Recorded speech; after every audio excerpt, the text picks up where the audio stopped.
రోజు పత్రికల్లో వచ్చిన ప్రధానమైన వార్తలు ఒకసారి చూద్దాం. ముందుగా నమస్తే తెలంగాణ. మోదీ సర్కార్ 12 ఫెయిల్యూర్స్ అంటూ ప్రధానమైన వార్త మనకు కనిపిస్తూ ఉంది.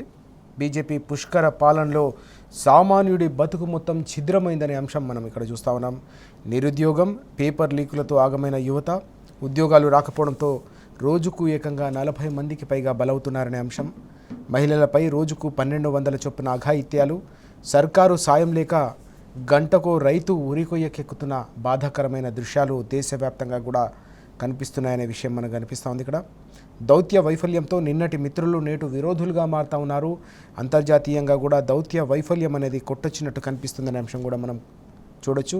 50కి పైగా ప్రగతి సూచీలో అతాపాతాళానికి దేశం పడిపోవడం అనేది అత్యంత ఆందోళనకరం.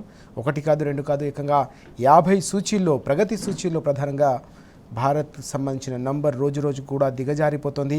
ఇది ప్రమాద ఘంటికలు మోగిస్తున్న విషయాన్ని కూడా మనం చూస్తున్నాం. ఇక్కడ దేశంలో ఒక్కో నెత్తిపైన 1.48 లక్షల రుణం, అంటే 1.5 రుణం ప్రతి ఒక్క భారతీయుడిపైన మోపింది ఈ ప్రభుత్వం. పన్నుల పేరిట 350 లక్షల కోట్లను రాబట్టిన కేంద్రం మరోవైపు ప్రజలపై భారం మోపుతోంది. కార్పొరేట్లకు పంచి పెడుతోంది, కార్పొరేట్లకు పెద్దపీట వేస్తోంది, కార్పొరేట్ శక్తులకు కొమ్ము కాస్తుందనే అంశం మనం ప్రధానంగా చూస్తున్నాం. డాలర్ ముందు నిలబడలేక రూపాయి గింగిరాలు తిరుగుతున్న ఈ నేపథ్యంలోనే పొదుపు చర్యలు పాటించాలని ప్రభుత్వం ప్రజలకు పిలుపునిస్తోంది తప్ప ప్రగతి ప్రణాళికలు పూర్తిగా లోపించడం వల్లే దేశం అంతా కూడా పాతాళానికి పడిపోతుందనే అంశం ప్రధానంగా కనిపిస్తూ ఉంది. ఆగని పెట్రోల్ బాధుడు అంటూ మరోసారి పెట్రోల్ ధరలు పెరిగాయి. పెట్రోల్ డీజిల్ ధరలపైన మరోసారి విరుచుకుపడింది కేంద్ర ప్రభుత్వం. 2.5 పెట్రోల్ పైన దాదాపు ₹2.70 డీజిల్ పైన పెంచుతున్న పరిస్థితి. వరుసగా 4వసారి, కేవలం 11 రోజుల వ్యవధిలో 4వసారి పెట్రోల్ డీజిల్ ధరలు పెరిగాయంటే ప్రజలపై ఏ రకంగా దీని భారం మోపారో, తద్వారా వాటికి సంబంధించిన క్యాస్కేడింగ్ ఎఫెక్ట్ ఏదైతే ఉంటుందో ప్రజలపైన, అన్నిటికంటే ముఖ్యంగా నిత్యావసర వస్తువుల ధరలు కూడా మండిపోతున్న సందర్భం కూడా కనిపిస్తూ ఉంది. మొత్తం మీద కేంద్ర ప్రభుత్వ వైఫల్యం, 12 సంవత్సరాల్లో 12 ఫెయిల్యూర్స్ అంటూ ప్రతి అంశానికి సంబంధించిన సమగ్రమైన కథనం కనిపిస్తూ ఉంది. ఇక డిప్యూటీ సీఎం ఇలాకాలో రైతులపై కేసులు అంటూ మరో ప్రధానమైన వార్త కనిపిస్తుంది. పంట కొనాలని అడిగిన పాపానికి వేధింపుల పర్వం. మక్క రైతులపై ఏకంగా కేసులు నమోదు చేశారనే అంశం మనం చూడవచ్చు. ఇక్కడ 55 రోజులుగా వారు ఆందోళన చేస్తూ ఉన్నారు. విసిగిపోయి సొసైటీ గేటుకు అక్కడ తాళాలు వేశారు రైతులు. ఖమ్మం జిల్లా చింతకాయలో ఈ సంఘటన జరిగింది.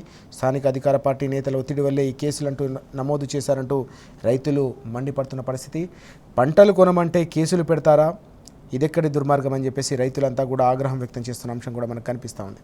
అలాగే దయలేని సర్కార్పై దండెత్తిన రైతు అంటూ రాష్ట్ర వ్యాప్తంగా కొనసాగుతున్న నిరసనలు, ఆందోళనలు, ఆక్రందనలు, అన్నదాతలకు సంబంధించి ఆ వార్త కూడా చూస్తున్నాం. కరీంనగర్ వ్యవసాయ మార్కెట్ మెయిన్ గేట్ వద్ద దాన్ని మూసివేసి మక్క రైతులు ఆందోళనకు దిగిన అంశం కనిపిస్తూ ఉంది. కాంటా పెట్టని ప్రభుత్వంపై అన్నదాతల కన్నెర్ర, ఎక్కడి ధాన్యం అక్కడే పేరుకుపోయి ఆక్రందన అంటూ ఈ వార్త కూడా కనిపిస్తోంది. అధికారుల కాళ్ళవేలా పడుతున్న దృశ్యాలు కూడా ప్రతి ఒక్కరిని కన్నీటి మయం చేస్తూ ఉన్నాయి. విషాదంలో ముంచెత్తుతున్న సందర్భం కూడా కనిపిస్తోంది. నిన్న మరో రైతు కొనుగోలు కేంద్రం వద్దే కన్ను మూసిన అంశం కూడా, నిన్న లేట్గా రాత్రి సమయంలో జరిగిన సంఘటన, గుండెపోటుతో మరణించిన విషయం స్టేషన్ గన్పూర్లో, ఆ వార్త కూడా మనం ఈరోజు చూడవచ్చు. దీంతోపాటు ఈసారి నైరుతి ఆలస్యం అంటూ మరో వార్త. 4-5 రోజులు ఆలస్యంగా కేరళ తీరానికి చేరుకోబోతున్నాయి. 5 నుంచి 10వ తేదీ వరకు తెలంగాణలో రాబోతున్నాయనే అంశం కూడా కనిపిస్తోంది. ఈ క్రమంలోనే రైతుల ఆందోళన మరింత రెట్టింపవుతున్న పరిస్థితి కూడా మనకు కనిపిస్తూ ఉంది. ఓవైపు కొనుగోలు కేంద్రాల్లో కుప్పలుగా, గుట్టలుగా ఇంకా కూడా పడిగాపులు పడతా ఉన్నారు. తమ ధాన్యాన్ని, కష్టార్జితాన్ని అమ్ముకొని ఎంతో కొంత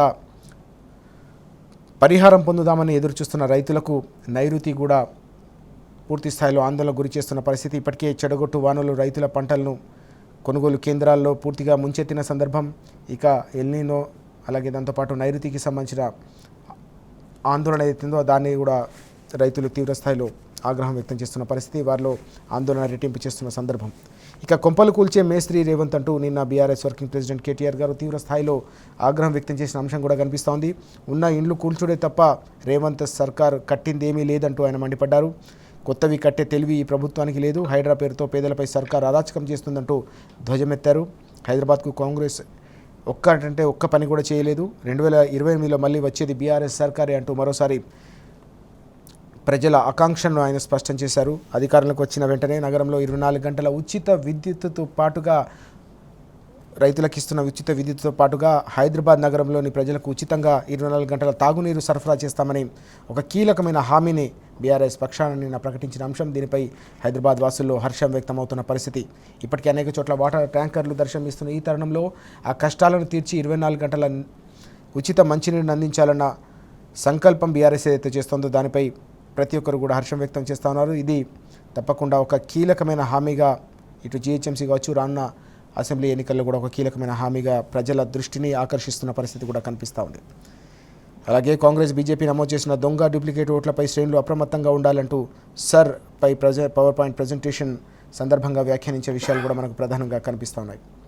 ఇవి ఈరోజు మనకు పత్రికల్లో ప్రధానంగా కనిపిస్తున్న వార్తలు.